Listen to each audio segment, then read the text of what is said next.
নালিতাবাড়ি বিনা উপকেন্দ্র গবেষণায় বিনা সরিষা 11 আমরা বেশ কয়েক বছর যাবতে আমরা নালিতাবাড়িতে এই বিনা বীজ সহায়তা পাই বা বিনা এই প্রদর্শনী পাই আমরা অনেক কিছুকে অনেক উপকৃত হয়েছি।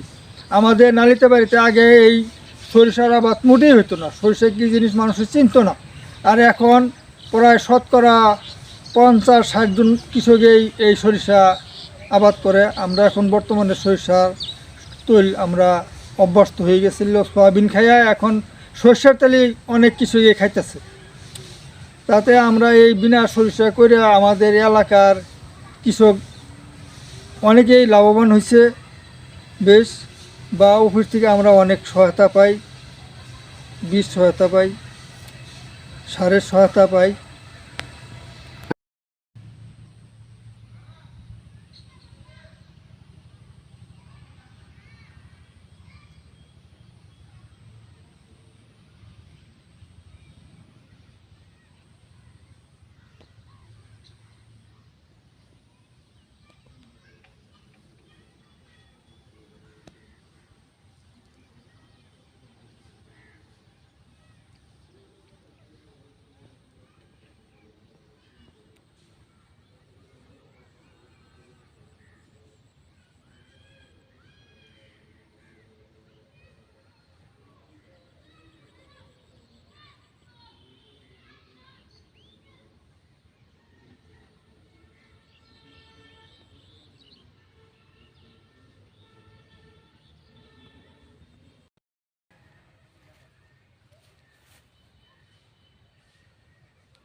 ট্রেডিং ফিল্ড যে করাইলে তো করলাম না।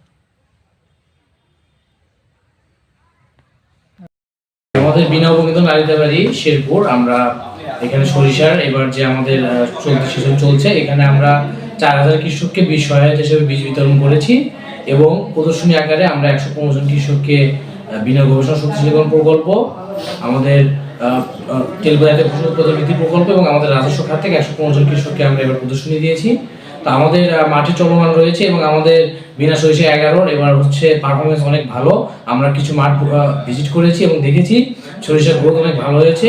আমরা আশাবাদী যদি কোনো প্রাকৃতিক বড়সড় কোনো দুর্যোগ না ঘটে, আমরা এই আমাদের বিনা উপকৃত নালিতাবাড়ি শেরপুরের মাধ্যমে শেরপুর এবং নেত্রকোনা জেলায় সরিষার যে বিপ্লব ঘটেছে আমরা এটা অব্যাহত রাখতে পারবো এবং তেল জাতীয় ফসলের যে আমাদের অব্যাহত চাহিদা রয়েছে সেই চাহিদা পূরণে আমাদের বিনা সরিষা 11, বিনা সরিষা 9 যে ভূমিকা রাখছে সেটা আরো জোরালো হবে ইনশাআল্লাহ।